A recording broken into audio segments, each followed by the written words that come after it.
In a time period before you had a Bible, before you had an alphabet to even write one with, how did men like Abraham, Isaac, and Jacob preserve their stories?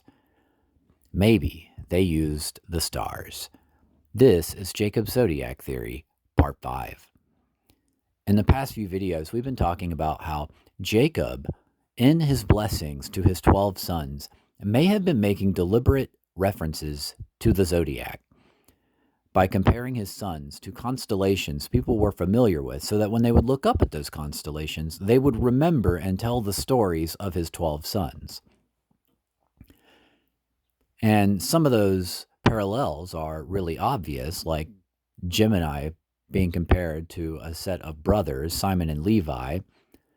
But there are also a lot of references in Jacob's blessings that are not zodiac creatures that we know about from history or from our modern day.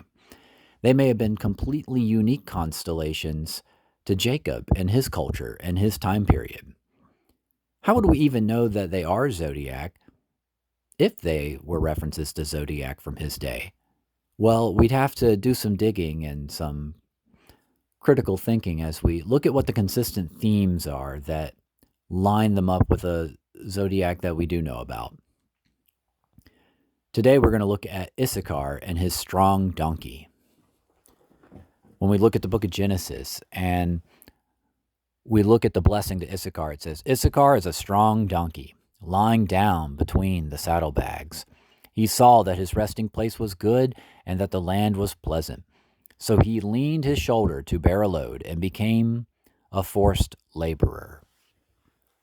A strong donkey. Which constellation do you think Issachar's strong donkey may have been a stand-in for, if it was a constellation? Perhaps Capricorn?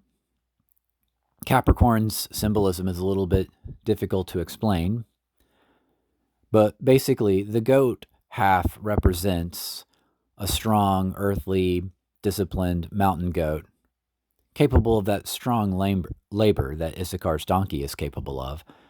And the fish half represents its spiritual side, right? Because the ancients didn't see heaven as a place up in the sky you needed wings to get around in. They saw it as a watery place up in the sky that you needed fins to swim around in. So it represented something spiritual to them to see this goatfish like that. It was also a throne guardian, right? These goatfish Abkalu, they were guardians of the throne. Now you compare that to Issachar's donkey.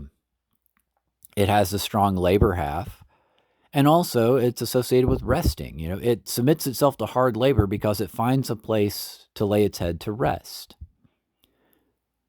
Issachar's strong donkey, and rest is kind of a spiritual side of that. It's also a guardian of sorts, right? Because it lays its head down in sheep's pasture. Why do you keep a donkey with the sheep? To guard them, right? Sheep will not fight off predators, but a donkey will. So they're a guardian of sort. Maybe Capricorn started off as a donkey in the earliest constellation zodiac that Jacob would have used. Just maybe.